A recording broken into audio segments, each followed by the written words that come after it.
पाड़ी बाबा डाकू डाकू डाकू बाबा बाबा जरा को डाकवान चिट्ठी देड़े अंदु तुरंदी बनू माऊ के मादी जादू। ऐसे पता चलेगा कि प्योर रुद्राक्ष है। ये प्योर रुद्राक्ष पानी में डूबता है, सिक्के में सिंगल दाना होगा तो घूमेगा सिक्के में। ये बद्री विशाल धाम जो है ये आदि अनादि अनंत काल से सतयुग का धाम इसको कहा गया है हमारे वेदों में, शास्त्रों में और पुराणों में। को जो ये आवास दिख रहे हैं ये यहाँ के पंडों के आवास हैं, उनमें वो अपने भक्तों को ठहराते हैं।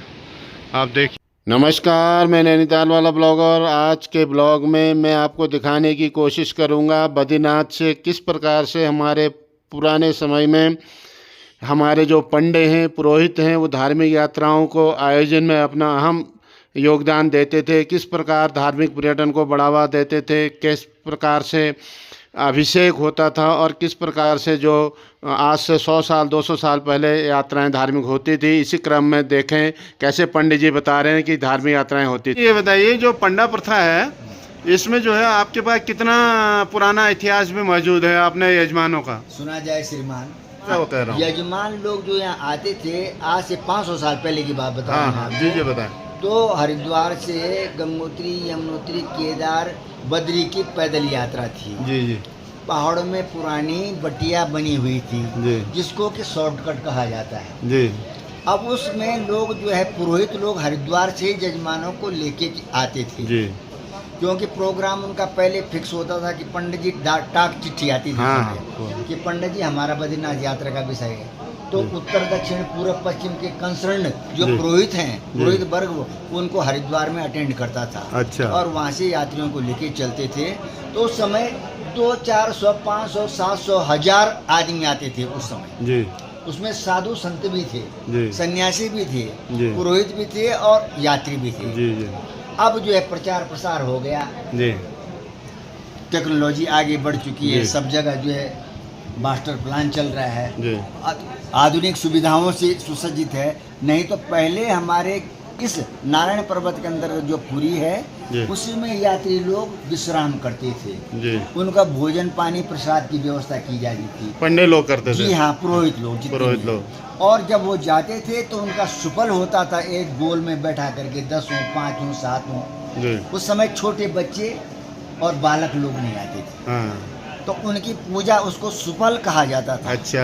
यात्रा के बाद जी तपत कुंड के स्नान से, भगवान नारायण के दर्शन करने से जी और पुरोहित के आशीर्वाद से आपकी यात्रा सफल हो, मनोकामना पूर्ण हो। इसीलिए सफल में वो दान दक्षिणा, जो दे वस्त्र जाए। आदि जो भी देते खुशी से, हाँ। वो पंडा लोग, पुरोहित लोग स्वीकार करते थे। जी जी इसके अलावा कोई किसी से कोई जबरदस्त, किसी के पास रुपया पैसा द्रव्य घट जाता था उस समय, वाह, देते भी थे पंडित पंडित जी लोग उनको देते थे कि तुम जब भी देना हो तब दे देना, लेकिन तुम्हारी यात्रा सफल हो। जी, जी। यही हमारी भगवान बद्रीनारायण से प्रार्थना है। ये बहुत बड़ा योगदान था पंडों और का। बहुत पुराना, बहुत बड़ा योगदान, इसका कोई पूर्ति नहीं कर सकते। वही आप। मैं कह रहा हूँ, पंडों का बहुत बड़ा योगदान था, बहुत बड़ा धीरे धीरे योगदान। विलुप्त होते जा जी रहा है। हाँ, विलुप्त हो गया है। ये पुरानी जो सब प्रथाएं थी, परंपराएं थी, जैसे प्रभु की इच्छा है वैसे होगा। जी। जय बद्री विशाल। बोल बद्री विशाल की जय। जय। ये बद्री विशाल धाम जो है ये आदि अनादि अनंत काल से सतयुग का धाम इसको कहा गया है हमारे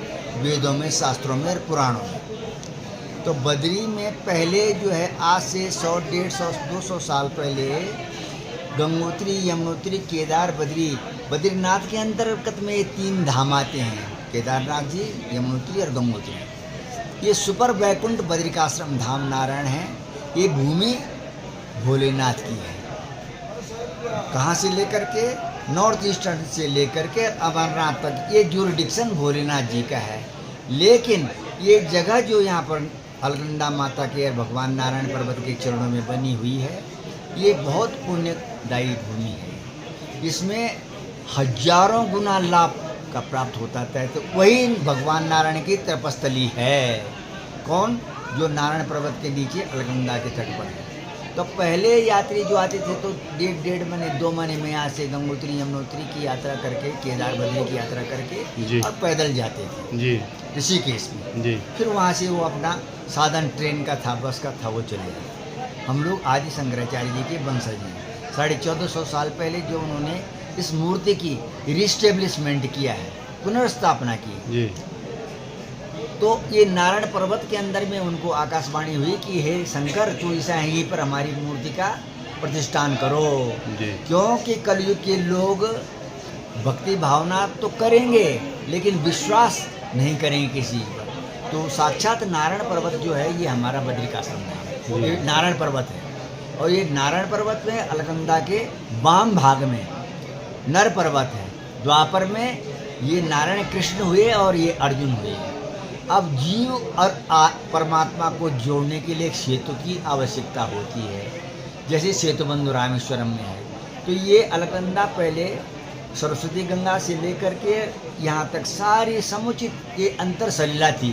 बर्फ से बर्फ जो यहाँ पर पड़ा रहता था वो बर्फ पूरा हनुमान चट्टी तक बर्फ रहता था और इस अलकनंदा माता का दर्शन वहाँ होता था हनुमान चट्टी में। खाली तप्त कुंड एक जगह है जहाँ पर भगवान ने तपस्या की है। 5 ऋषि वहाँ पर आकर के बैठे हैं, उनके साथ में अग्निदेव वहाँ जो प्रकट हुए हैं वो पानी के रूप में हुए हैं। इस प्रकार से नारायण ने, लक्ष्मी ने बेर के पेड़ बन करके सेवा की और 12 ऋषि, नरसिंह ऋषि और नारद जी और गरुड़ जी ने उनके परिक्रमा में उनके साथ में उनकी तपस्या में सहयोग दिया है।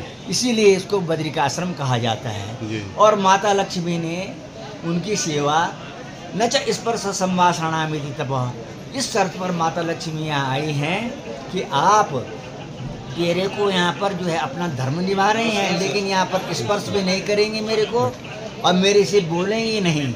इसलिए माता लक्ष्मी ने यहाँ पर बद्री अपने को बद्री माने बेर के पेड़ के रूप में बन कर उनके लिए आश्रम बनाया है। कीपिंग डिस्टेंस लक्ष्मी सौर नारायण इन ऑल रिस्पेक्ट मनसा वाचा कर्मणा, इसीलिए इसको बद्रिकाश्रम कहा गया है। महालक्ष्मी ने सबसे ज़्यादा तपस्या की है, इसीलिए नारायण ने कहा कि आज से तुम इस धाम का नाम बद्री, तुम्हारा नाम पहले सेम एज लक्ष्मी नारायण, इस तरह से होगा। बोल बद्री विशाल। आपको जो ये आवास दिख रहे हैं ये यहाँ के पंडों के आवास हैं, उनमें वो अपने भक्तों को ठहराते हैं। आप देखिए कितना सुंदर पुराने पौराणिक है। ये कुछ दिनों बाद केवल स्मृतियाँ रह जाएंगी कि कुछ पंडों ने जो है अपने पुराने भवन को संरक्षित करने की कोशिश करी है। आप देखिए कितना सुंदर लग रहा है, ये इन्हें संरक्षित करा है। तो माला बेच रहे हो? कितनी मालाएं बेच लेते हो पर डे? बेच देते हैं, कभी 1000 का भी। ये काहे की माला है बताओ? ग्राहक साहब आप तय करो इनसे, कैसे क्या कर रहे हो? ये क्या खरीद रहे हो? किसी ने मंगाई ना, मंगाई है। काहे की माला है साहब ये बताएं तो जरा। रुद्राक्ष की माला है। कितने दानों की माला है? ये 54 दाने की है, 55 दाना होता है गुरुमणि से। 54 दाना।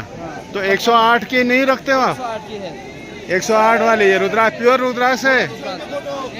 कैसे पता चलेगा कि प्योर रुद्राक्ष है? कैसे पता चलेगा कि प्योर रुद्राक्ष है? ये प्योर रुद्राक्ष पानी में डूबता है, सिक्के में सिंगल दाना होगा तो घूमेगा सिक्के में। अच्छा, तो पाड़ी बाबा डाकू डाकू डाकू बाबा को डाकवान चिट्ठी देड़े आंदू तोरा दी बनो माऊ के मादी जादू। सुन जा मेरी बात, तेगी दी जड़ांग हाथ, डांडी डांडी काटी काठी, नाची गयो रे नाची गयो मेरा बाबा भोलेनाथ, दीन दयालु दीन कृपालु मेरा बाबा भोलेनाथ, 3 लोगों का मालिक है रे मेरा बाबा भोलेनाथ। डम डम बाज गयो ढोल नगाड़े नीलकंठ में, डांडी डांडी काटी काटी, नाची गयो रे नाची गयो मेरा बाबा भोलेनाथ। और इस मैप से आप आसानी से अनुमान लगा सकते हैं कि कैसे कैसे आपको जो है जाना है, कहाँ माणा गांव है। इसमें साफ लिखा है BRO चौक, इसको बोलते हैं BRO चौक। और यात्री टोकन काउंटर ये सामने जो दिख रहा है आपको वो है, ये बद्रीनाथ धाम है। और इधर को आप देखेंगे शेष नेत्र झील है, ये पार्किंग है।